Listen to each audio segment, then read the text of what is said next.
with Matt Wilbanks probably about a month and a half ago. And he came to me and he let me know, hey, I want to create this event. Geekdom has given us so much over the time, and we want to create this event to show everybody and tell everybody the experiences that our company went through, talk about some serious things that happened during that process, and really kind of get them out into the open and do somewhat of a knowledge transfer. And one of the things that he told me was, he was just like, hey, we've allocated a little bit of our budget that's left, and we want to donate it to Geekdom to create a place where this type of knowledge sharing can take place. And I was like, okay. And so him and I came up with a plan, and for what we're going to do with the money that he's donating is we're going to create a forum, and we're going to be able to put it on our website where people will be able to go. We'll be able to post videos like what we're going to be recording today from all the different sessions that Matt's going to be hosting. We're going to put them up there, and they're going to be a place where people can come, converse about different things that they're dealing with at that time. And I'm super excited, and it is one of the best examples of giving back that I've ever seen. And so if we could give a huge round of applause for Matt and everything that he does.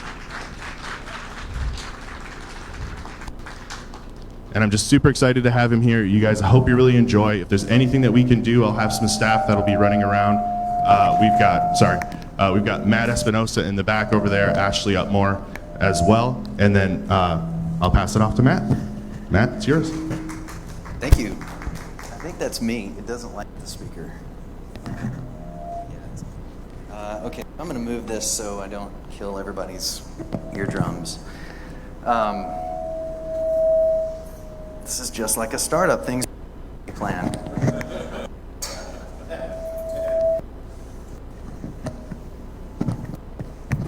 How about this?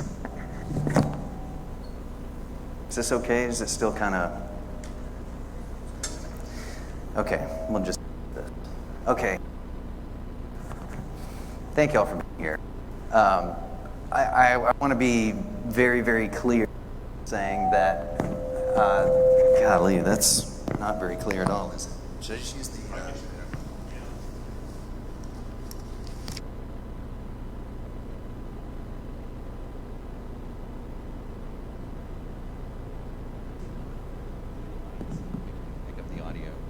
Okay, is that better? That's so much better. Okay, the reason why we're doing this today is because we want to be helpful. The idea of HelpSocial, before the name HelpSocial existed, when we started back at Rackspace, the entire idea was just be helpful. The idea at the very beginning of everything was not to create software. It certainly wasn't to create a business. It was just be helpful. And so going through the full life cycle of starting a company and then shutting down a company, we wanted to be able to give back the things that we learned, the things that we experienced, in hoping that some of these things might be helpful.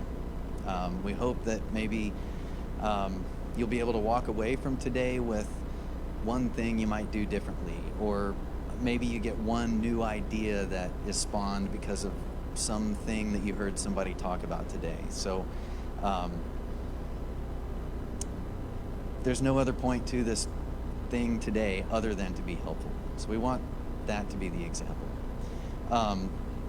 Okay, so what I'm going to do first to kick this off is I'm going to talk about our story of HelpSocial and answer the question, what happened? HelpSocial failed as a business. We shut down the company at the end of last year. By Thanksgiving, pretty much everything was over. We want to answer the question, what happened? But we want to do this in a productive way. This session isn't meant to be a, oh, woe is me, my startup failed kind of thing. You should know that while I feel horrible about the outcome, I feel tremendously grateful to have had the experience. There is so much that I learned and so much that I gained personally from this, and I can't say thank you enough to all the people that gave me that. So I'm going to present our story of HelpSocial in the form of a case study. I'll walk you through how we started, why we chose to shut down, and the things that we learned along the way. Ultimately, to talk about recognizing when we make assumptions and how to test those assumptions. Because I think if we take HelpSocial, there were a lot of really great things that we did. If we boil everything down to what happened, fundamentally it was we made some assumptions along the way that were just wrong. And when we were making those assumptions, I'm not sure that we recognized we were even making them. So that's the point of today's session, is to recognize when you're making assumptions, and learn how to test them. So if you can't read that font, if it's too small, and the assumptions that you have about your business, no matter how big the business is, no matter how small, no matter what stage you're in, your assumptions are probably wrong if you don't have data in front of you to back it up. They may not be 100% completely wrong, it's a bad idea, but there is some degree of wrong in there that needs adjustment. Assumptions aren't bad. In fact, many times we have to make assumptions. We won't have enough data to be able to get started and to act out on things. And so we take from our experiences and our education, and we make an assumption, and then we go and we prove whether that assumption is right or wrong. And that's perfectly fine, and it happens with every business, from the Fortune 50 company that's global to the small startup that just has an idea and no product yet. So nothing wrong with assumptions. It's just recognize when we're making them and then test them as fast as possible. Okay, so I'm going to present this in the light of how HelpSocial started. And it's important to understand it's important to understand the context of where and how HelpSocial began. And that was at Rackspace here in town. There are a number of people here that have worked at Rackspace, are very familiar with Rackspace. If you did not work there, if you're not that familiar with the Rackspace of 5 years ago and before, Rackspace, what the company was known for was fanatical support. This was our customer service level. Rackspace, as a hosting provider of storage and email and servers and all of the guts of the internet, those things are really a commodity. And back then they were a commodity. There were so many different hosting providers, but people paid a premium to go host at Rackspace because of our customer service level that we called fanatical support. And the important thing to understand about it is that fanatical support wasn't something that you came in on your orientation day in your first week and you read a manual and it said, this is the steps that you take to deliver fanatical support. These are the 3 things that we expect on each call, and if you do those 3 things, that will be fanatical support. Fanatical support was a culture. It was a way of life. It was the product that we sold. It was that customer service level, and the crazy thing about it is that you can't mandate that. You can't teach it to somebody. It has to be a way of life inside a company. And this level of customer service, this level of care for the customer has to be volunteered. It's not something that you can sit down and clock in at 8 a.m. and say, these are the 3 things I'm going to do and this is going to be fanatical. It's the level of care that you have. The culture around Rackspace, everything about it was engineered, strategically engineered to try to promote this idea of volunteering your best. There are so many companies that talk about this idea of we want our employees to volunteer our best. We want our employees to care. And I think the unique thing about Rackspace was that there was no other reason for us to exist other than to be helpful for the customer. And that idea was permeated into everything. This picture that you see up here, this is a guy that everybody called Duda. He's being honored with the Straight Jacket Award. This award is given to people who were nominated for doing something amazing, going so far above and beyond what is expected for a customer that the level of support was crazy, right? The Straight Jacket, it's fanatical. The cool thing about it is that there's no, you can't earn this. There was no way to win the jacket. It wasn't like I helped 3 customers and did really well, and so that's 3 points toward the jacket.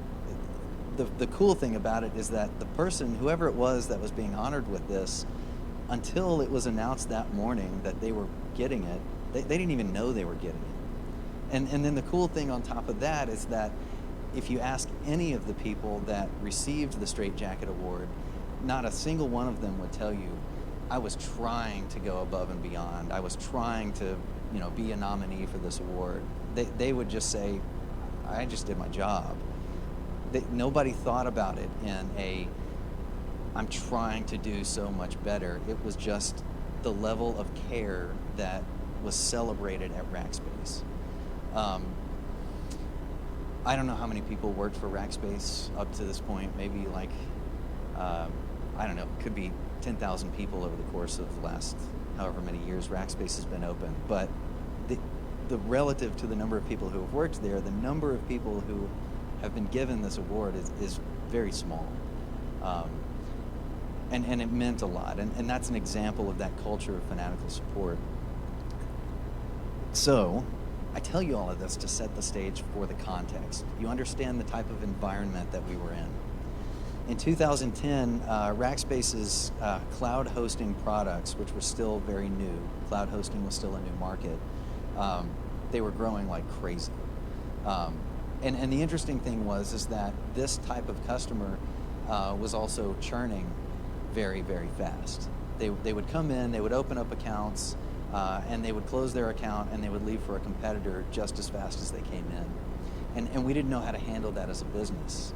Up until this point, the only reason that anyone did business with Rackspace was for fanatical support. And we know that, we can say that confidently because on any given day, our price points were 20 to 40% higher than the rest of the market.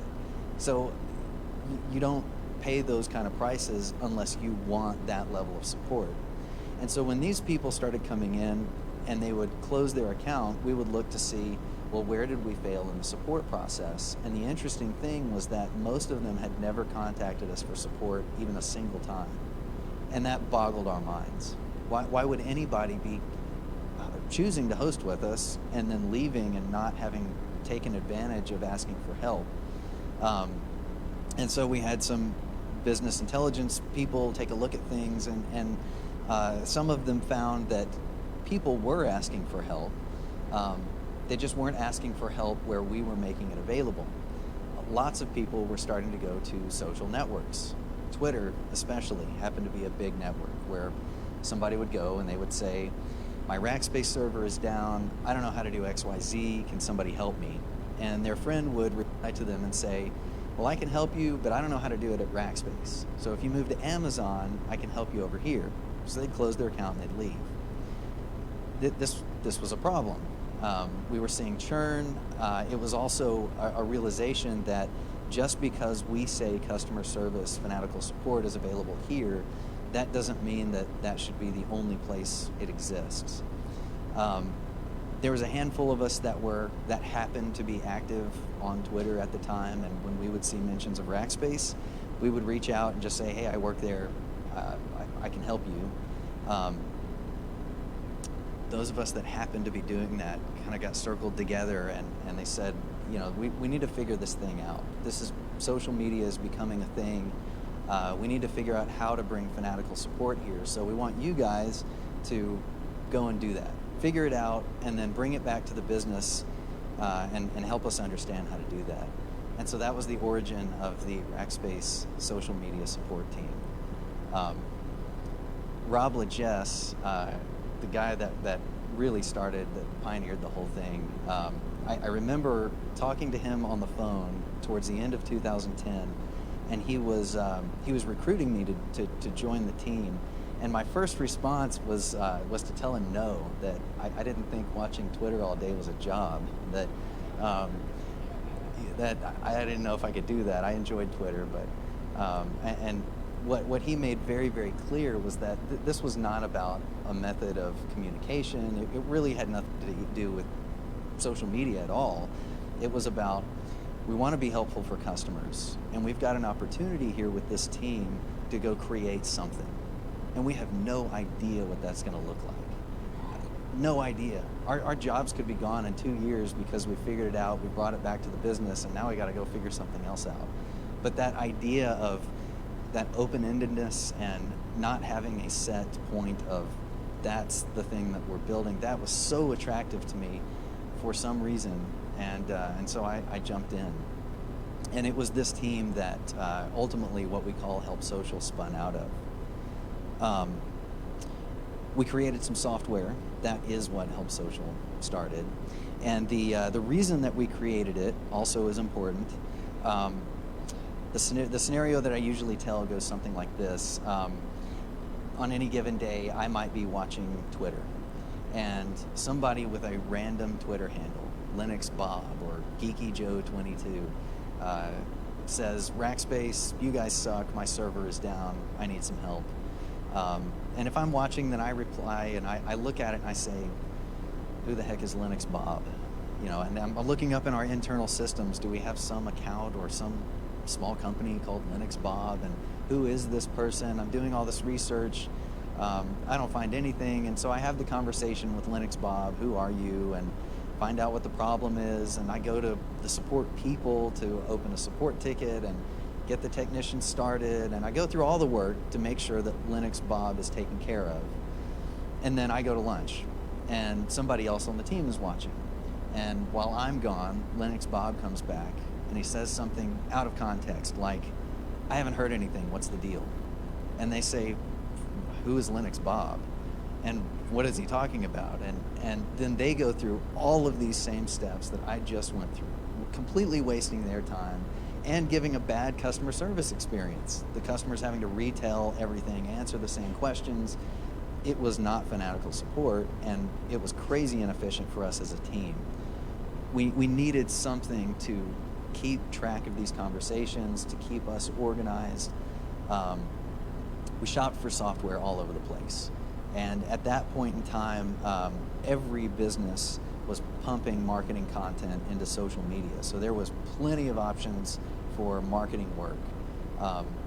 There was almost nothing for customer service. Nothing specifically built for providing customer service. And it needed to be able to tie into our existing systems at Rackspace. Because remember, the idea for our team was, this is a proof of concept. You guys go figure it out, bring it back into the business, and we'll take it from there. So whatever tools we bought needed to be able to integrate, it needed to be able to use by these other teams. So even if we had found something off the shelf that was decent enough for customer service, we had several of those. None of them had APIs that we could hook into internal systems. None of them could integrate. So there was no option. And we were stuck on this problem for a while. And then one weekend, my co-founder in HelpSocial, who couldn't be here this morning, he's sick. It's not the coronavirus, thankfully. He came in one morning and he said, I've been playing around with Twitter's API, and I think I've got something that we can use. And it was really simple. It was really rudimentary. We could see the tweet, we could reply to them, and we could add a note. And that note area was so valuable. We could put all that context of Linux Bob is really account number 123456, and the emergency handling instructions on their account are this. And if this happens, here's the account manager's name and phone number and all of that stuff. So when Linux Bob comes back the next day and says, what's going on, I haven't heard an update, they can immediately see who this person is, and without wasting any time, they can give an answer. In the first reply, they can give an answer that's helpful. And it changed everything for us. Our entire team changed. This is the environment that HelpSocial was created in. I'm going to pause here for a moment. When we're making assumptions, it's important to understand that the assumptions that we make are based on beliefs that we have. And any belief that we have, no matter what it is, it could be religious, it could be political, it could be about the food you like or don't like. It is, that belief is formed in context. The context is that environment that you live in, that you work in, the people around you, And our context was the culture of fanatical support at Rackspace. That was our world. It was the air that we breathed. And so when we were starting HelpSocial and we were thinking about who is going to be our customer and why would they buy this software, we were forming assumptions around those based on some very, very core beliefs that we had that were formed out of this context. So that whole idea, the software that we built, first lines of code were written, I think it was like July of 2011. By the end of 2012, the idea of turning this into some type of company or doing something with it was really starting to take shape. August 1st of 2014, we had worked out a deal with Rackspace to spin out the intellectual property, and we opened an office upstairs on the 7th floor here at Geekdom, and we got started. We raised about $1 million. That was supposed to be a year of cash from us. We were on fire with excitement, and 6 months later, nothing was working, and we were panicking, and we didn't know exactly why things weren't working, but things were not working. And so when we think back now, having the context of the last 6 years, and we think about what assumptions were we making at the time, they come down to some pretty basic beliefs. So the first is, one of the things that we believed to our core was the world loves fanatical support. That was an easy thing for us to believe. It wasn't something that we even thought about. We consciously believe this. It was the air we were breathing, right? Our partners loved us. Our customers loved us. We could back that up with data. Our team was being flown around to different conferences and companies to talk about what we do and the success we were having. The brand of Rackspace and fanatical support was such a thing. How could we not believe this? But the reality of the situation is that if we ask the question, does the world love fanatical support? The answer has to be no. The entire world doesn't even know about Rackspace. Even the companies that know about Rackspace, do they love fanatical support? The honest thing to say is no, they don't love fanatical support. Respect it? Sure. Our customers loved it. We could put data behind that. But did the world love fanatical support? No, you have to say no. The second piece, and this was very, very, very core to one of the fundamental reasons why we were spinning out of Rackspace and starting HelpSocial, it was that our model of social media support, social customer service, social customer care, whatever phrase you want to use, we believed through and through that this model should be used all over the place. This is the model that big brands everywhere should be using. And that sounds like a very arrogant and egotistical thing to think and believe. But that's not how we thought about it at all. We didn't think that it was us necessarily that was doing something special, that we were some great people. We thought anybody could do it. They just needed to be showed an example of how to do it. And some of the proof points that we took on this was, one, the success of our team was outstanding. I'm not patting myself on the back here. We were very, very early in the trend of social media of figuring these things out. The first quarter that we measured our impact on churn, we had prevented more than $750,000 of recurring revenue from leaving Rackspace just by proactively reaching out and saying, how can I help? So we had a very solid level of confidence that what we were doing was working. We were seeing customers turn from detractors as promoters on the Net Promoter Score system to promoters. We were seeing all of this good stuff. And we took two very, very specific proof points as for why our model is working. One was that we had several attempts of people that came in and tried to acquire the software that we were building. We were being flown all over the country to talk about what we were doing. Other companies knew what we were doing. We were teaching other companies what to do and how to do it. And we had several that came in and said, we want to buy this and do something with it. that's a proof point. We looked at that as, we know that there's nothing else like this on the market, or else we would have bought it, we would have it. And if other companies are trying to buy it, and if we're being flown all around the country to teach other people how to do it, then this has got to be a proof point of what we're doing is important. The other thing is that while we were working out the deal with Rackspace to spin out the intellectual property, I market tested this idea, I felt, very, very thoroughly. Rackspace has a lot of customers, and I did a good job of connecting with our account managers and getting those customers on the line, and I was able to talk to some of the biggest brands in the world about the problems that they had around customer service, and is what we're doing a problem for you guys, and is this a valuable problem? What would you get out of solving this? Does it look like what we're doing here would solve your problem? And hands down, the answer to all these questions was yes. Without any exception, no exception, everybody was a yes. So we've got this mindset of, we're doing things right, we've got something important, we've got a valuable problem, and we've got something that doesn't exist on the market like we have it. We should go start this thing. We would be fools if we didn't. 6 months later, nothing was working. All of those yeses had turned to no's.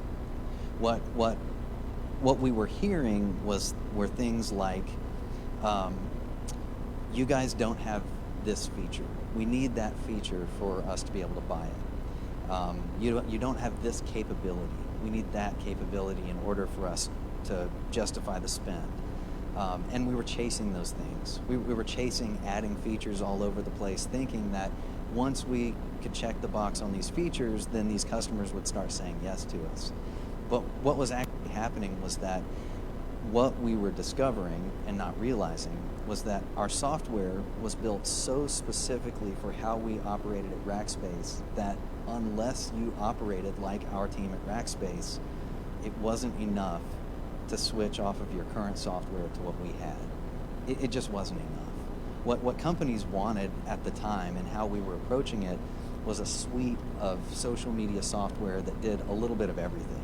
They wanted a lot of marketing, they wanted a little bit of support, and that's what they wanted. And that's not what we had. We had no marketing, it was all support, and all of the support features were heavily based on our workflow at Rackspace. We assumed that because the world loves fanatical support, and because we've had so much success with our team, because we've had other people coming in trying to acquire the software, that we would walk into these brands and we would say, we're from Rackspace, we've got this fanatical support story, here's our software, we can show you how to use it, we can show you how to organize your team, and we expected that they would change their model based on us as a case story. And that just wasn't the case. There's a lot of great companies around town, HEB and USAA and Valero and Rackspace, and at every one of these companies, there are things inside those companies that work very, very well. And if you take one of those things and you plug it into one of the other companies, maybe it'll work, but maybe it won't work at all. You have to have a specific culture and a mindset of what's important, and people bought into certain processes and why for things to work like that. And we assumed that because of our story, they would just adopt it. And that just wasn't the case. They weren't Rackspace. They didn't think about things the way that we did. Not that they didn't care about their customers, they just prioritized certain things differently, and they were organized different ways. So we're in the middle of this, oh, what do we do moment, and we get in touch with a couple of companies that sell call center software. They call it the contact center now. These contact center software companies told us something really interesting that resonated really well because of the time period that we were in. We're in this trough of things are not working, but we don't know exactly why. So the contact centers companies, they said, we have customers all over the place that are asking for social media capabilities in the contact center. We've tried to build it. It's way more complex than we thought. We've tried to partner with all of your social media software competitors. Nobody can do an integration. you guys have this blurb about an API on your website. What do you think about the idea of us using your API and putting your features in our software, and we'll take that to market? We'll sell it as a part of our software. We'll give you a cut of the revenue. What do you think? And we thought, what a great idea. We were 6 months through the cash that we had raised, so we had 6 months to exist. We had no success, so there was no chance that we're going to go raise more money at that point. We couldn't qualify for a bank loan. So in one sense, it was really the only option that we had.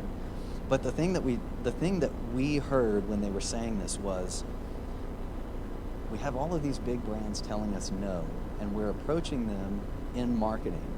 They must be telling us no because they know that down the road, this is going to go to the contact center. And why would you buy software? Why would you change your support model in marketing if you know that this stuff is just going to go to the call center? Well, you wouldn't. So if these companies want to integrate us and sell us as a part of their software, and we can get ahead of our competitors and jump into the contact center space, then by the time all of our competitors are moving there and all of the big brands are moving social into the contact center, we'll already be integrated. We'll already be there. So we can say, welcome. That was the idea. And we jumped into it. Over the conversations, we heard things like, we have customers lined up for you. They talked about all of the requests that they were getting for social media. One of the companies showed us a Salesforce report of every deal that year that had mentioned wanting social media, and it was huge. We were hearing things like, when we get this product to market, if our customers buy it at the same rate that they buy other similar products from us, you guys will be doing $13 to $17 million in revenue in 18 months. Why would we not do this? We're hearing things like that. We only have 6 months in the bank though, right? We have very little cash. And so I ask, okay, how long are your sales cycles? Because I'm thinking we may not be around long enough to see 13 or $17 million or anywhere close to that. And they say, well, it's enterprise sales and these are complex deals, and so it's 6 to 12 months. And I thought, okay, well, if we cut our expenses in half, that buys us a year. If we can figure out how to raise a little bit of cash and we get a little beyond a year, then 6 months, 9 months in, we should be seeing our first amount of revenue from these customers. That should be enough to maybe tack on a little bridge round after that, and we should have some momentum that we can kind of roll on. So I thought, okay, 6 to 12 months, that's a long time, but it's not the end of the world. We've got to do this technical integration anyway, right? The other thing that we heard was this idea. The entire company, all of these different companies, they were so excited about us. They flew people down to San Antonio to meet with us. They were flying us out to their events. It was crazy. Some of these things we walked in like we were celebrities. The CEO of these giant companies were coming up and saying, "Oh, you're the HelpSocial guys," and it was ridiculous. Getting in front of their sales team, their marketing team, getting time with them for having them build out content and go through training. We weren't working to try to do this. They were just opening up the door. And we took all of this excitement to mean that this is a huge priority. And over time, over the next several years, what we learned is that these statements that we were hearing, these things that we were being told, we were making assumptions about them. The contact center space was also making assumptions about us. They never misled us. They were being honest, but they assumed that we understood the contact center space like they did. So when they said, we have customers lined up for you, we have companies requesting this, here's our Salesforce report, I heard, we have customers ready to buy right now. If you give us a contract, these companies are going to sign. But that wasn't the case. What we learned was that the way that most of these deals happen in the contact center space is it starts with an RFP process.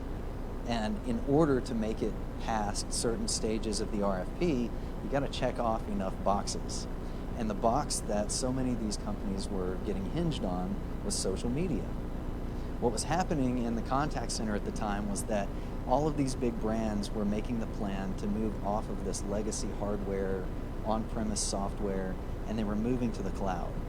And in selecting their cloud contact center vendor, they were looking forward a few years and saying, if we're moving to the cloud, what else should we be thinking about? And the channels that they talked to customers on was one of those things. Social media was in that list. And so in the RFP, they were asking, what is your plan for social media?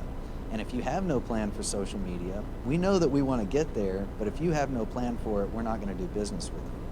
So when they told us we're losing customers out of this, I heard they're not going to close this deal tomorrow. What they meant was we're not going to make it to the next stage in the RFP.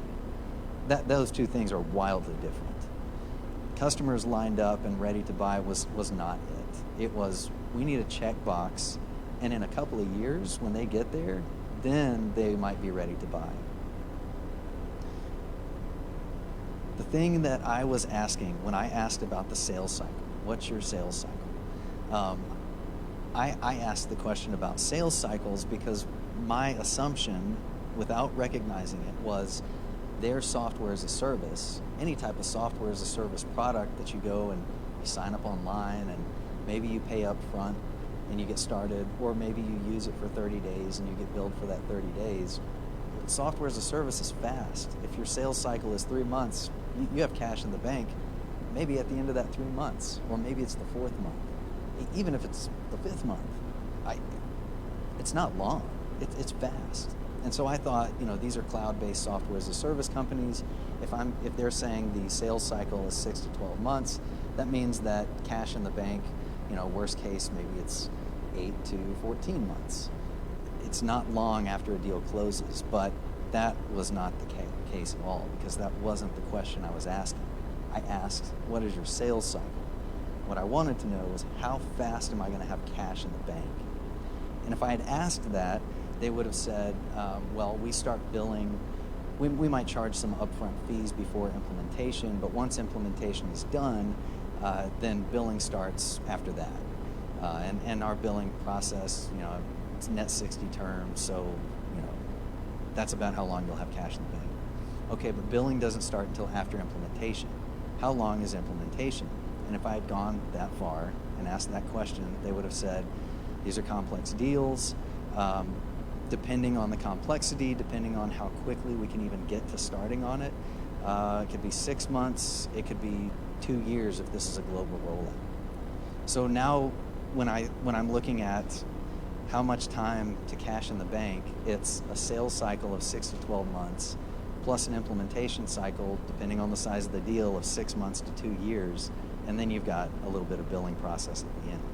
That is wildly different from the idea of, I can stretch 6 months of cash into 12, if we should have some first revenue in around that time, we can turn that into something else.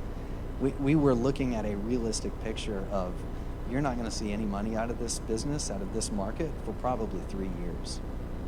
And largely that was the case. Some few customers closed faster than that. Most did not. The other big thing was that we took all of this excitement as we are a top priority for this company. And when we go back and look at it, we have to asterisk that, right? We were a top priority, but what was a top priority about us was the checkbox on the RFP.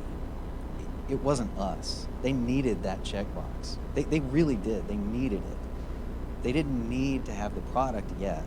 And so when other big things came up, if a multi-million-dollar customer called in and started complaining and making demands, they had no problem kicking us to the side, pulling the developers off the project and going and focusing on something else.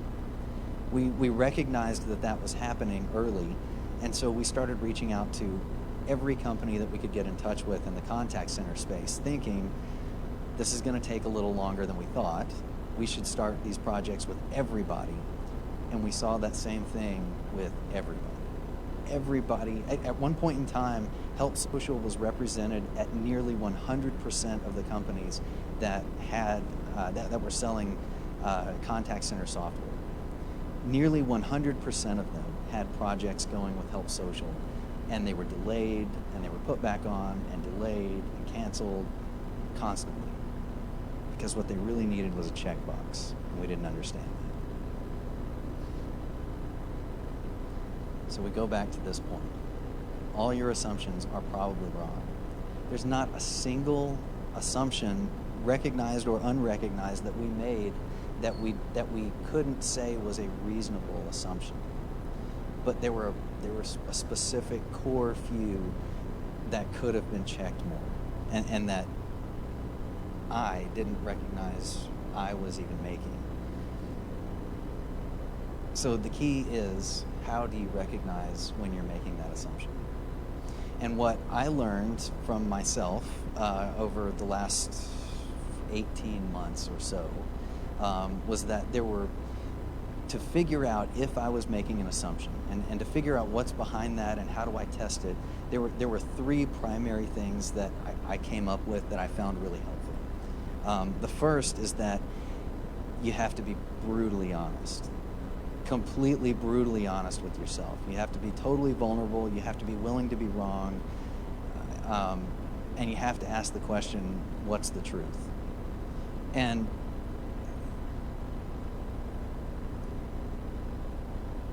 if you ask that question and brutally honest, then it's going to lead to a place where you can collect data on it. If I had said, does the world love fanatical support? If back when we were spinning out of Rackspace, if I had thought about what assumptions are we making, what things do we believe right now that give us the confidence of doing this? One of the things I would have said was something like, everybody loves fanatical support. The story, the brand, everything is enormous. We're going to carry ourselves on that message. I would have had to be truthful in saying, does the world love fanatical support? The answer is no. Like we said earlier, right? The whole world doesn't even know about Rackspace. The enormous brands that were our target customers, if they knew about Rackspace and if they knew about fanatical support, the best that we could hope for is that they would have some level of respect for it. But love, that's a strong word. So we have to pull that out as an assumption and say, if the world doesn't love fanatical support, then should the world use our social support model? And if we're very honest, we have to dig into that, and the answer is probably no. Not everyone should use that model, but at the very least, it should have been I don't know if they should use it, let's go find out. Asking what's the truth and being brutally honest is very, very critical in this. The second part is that when you're asking yourself what's the truth, and you start telling yourself the reasons why this thing is true, ask the question, do you really know, or do you think you know? You know, I know for a fact that back at the time when we were talking about the contact center space and whether or not we should go that direction, and later on whether we should stay that direction, I know that there were questions to me about how fast are we going to get revenue out of this? And my answer was sales cycles are 6 to 12 months, so we should have revenue, shortly after 6 to 12 months. But if I stopped there and if I asked myself with that answer, do I know that? And if I'm brutally honest and I say, what's the truth? Then I would have had to have dug into that question, and I would have had to say, where's the data that shows we're going to have cash in the bank in 6 to 12 months? I would have had to have dug into it more. I would have had to call these companies back up and say, I think because your sales cycle is 6 to 12 months, we're assuming here that we should see cash in about that same time frame. How long does it take you to bill? Tell me more about that process. And then it would have been a completely different conversation. Does this make sense? The third thing was asking why. Challenging everything and just asking why. And the funny thing about this question is it often takes 3 times asking why. I don't know why it's 3. Some psychologists could probably tell you, but it takes 3 times of asking this question to get to that true, real answer. 5. So I I did not think about this until much later putting this presentation together, but I remember times at Rackspace, when I was in sales at Rackspace, I would follow up with customers several months later, and I would ask this question, why? And I would be talking to the VP of IT or whoever it was that signed the contract, and I would say, thank you for your business. I want to learn why you chose Rackspace. And they would say something like, well, if our business is mostly online, if our servers go down, we could be losing millions, and that's why we chose Rackspace. And I would say, okay, well, thank you for that. That makes a lot of sense. But there are companies that sell servers all over the place. You can build out a level of redundancy in your infrastructure. Why Rackspace? Why do you pay the premium for Rackspace? And often it would follow with a response like, it's because of fanatical support. You guys, when we call up on the phone, you answer. There's no press 1 for English, press 2 for whatever. You answer. It's a real thing. And I'd say, okay, that's what we want to hear, right? That you're with us because of fanatical support. But truth be told, our competitors, some of them do give good customer service, and if you call them on the phone, they will answer you. So again, why for you? Why did you sign with Rackspace? Why is this important to you? And at that point in time, with every single one of these calls, we would hear something like, and if I'm in the front of somebody, you would see it, you can hear it. They would be like, okay, the real reason that we chose you guys is because I'm going to be on vacation with my family in a couple of months. And the last time that I took a vacation, something blew up and I was on my phone the entire time. And it ruined the experience for the kids. My wife hated me because of it. I don't want to do that again. I want to go to Disney World and I want to be there with my family. And if something blows up, I don't want to know about it until I got back. And that's what fanatical support means to me. It's that level of why that you have to push to get to when you're testing assumptions. And it's not necessarily always that you're pushing to that level of why with a customer or a partner, an employee. Oftentimes it's yourself. It takes asking yourself, what's the truth? Why? Several times so that you can peel your own onion layers off and get down to that core reason that says, I made this decision because I wanted this to work. And all of these other things around it might be logical, but I made this decision because of me. And if you can get to that point, then you can be willing to be wrong. And you can be willing to go back and say, okay, we need to find more data on this. We need to test it out. I'm going to give you some homework. I'll finish with this. There is a guy in Austin, Amos Schwartzfarb. He runs the Techstars Austin program.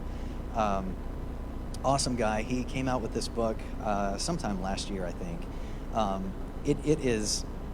It's geared towards sales and finding product market fit. And what I have found with this book is that, number one, it's a really easy read. It's a fast read, but it's a great framework for getting to that level of why. It's a great framework for being able to say, I've tested all my assumptions. We've got data on it. Let's move to the next step. I can't recommend reading this book more. So go pick this thing up. You'll be thankful that you did. That's all I got this morning. Questions? I've got. Email me, find me on LinkedIn. I'm happy to share more. I'm happy to talk anytime. Any questions? That's a great question. I can't announce it yet. I've gotten pretty close with a startup out of Houston, and they're wanting to expand here and grow here, and that's about all I can say about it. I can't make any announcement yet, but pretty excited about them and the next steps.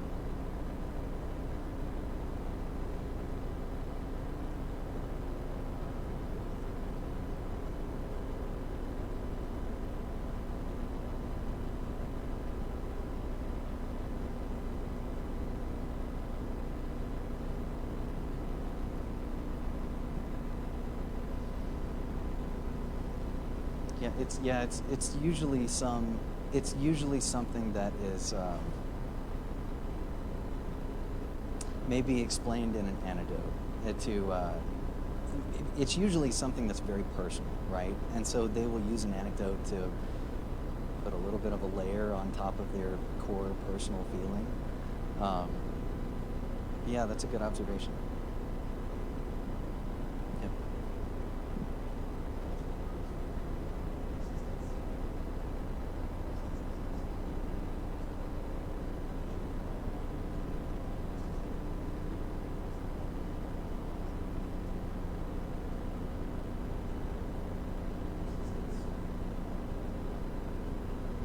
Yeah, we banged our heads against the wall for as long as we possibly could, and when we couldn't anymore, that was it. I mean, you know, when we came to the end of everything, the point where the final decision was made of that's it. We need to shut this thing down. It was at the point where all of us on the team, our board, investors, advisors, all of us collectively had no more ideas. We had worked through everything. All the dry erase markers were worn out. We felt unfortunately confident that we had covered it all. We've tried everything. We've looked at it from every angle, and then the question was, we feel this way. We think we've done everything. We've looked at every different angle. People are offering us money. How can we take money if we feel this way? We thought the responsible thing to do is, if we don't think there's a future here, then we need to shut it. And that's how it went.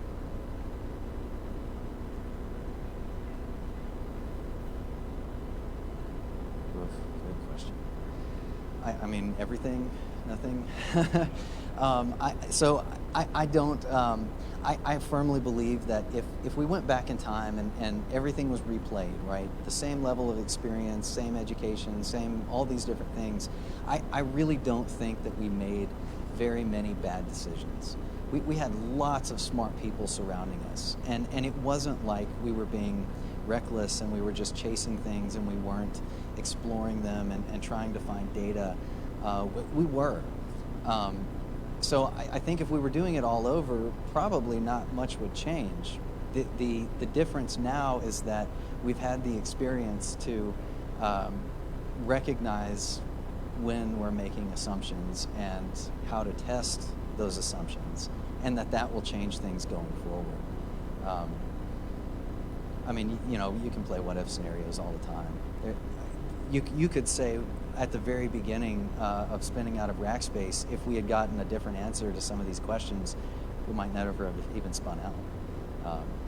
I mean, there's all kinds of things all along the way. If we had done this, trajectories could have changed. You can go in a billion directions with it. Other questions? Okay.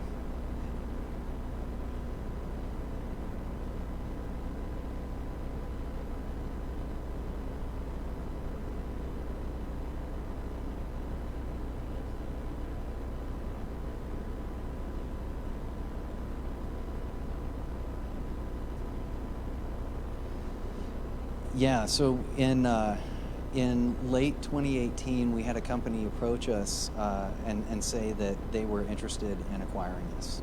And at that point, things were not working great, and we knew that if we couldn't get the business to start turning around and really growing, then we needed to try to sell the thing.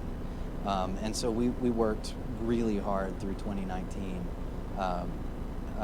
to sell the intellectual property.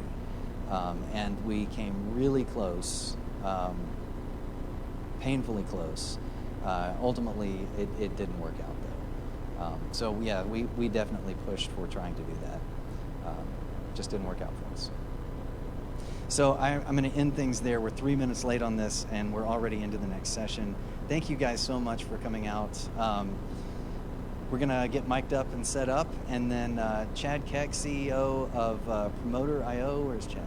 And Graham Weston, CEO of Weston Ventures, is going to come up, and we're going to talk about all the hard decisions that are involved with selling and shutting down a company. Thank you.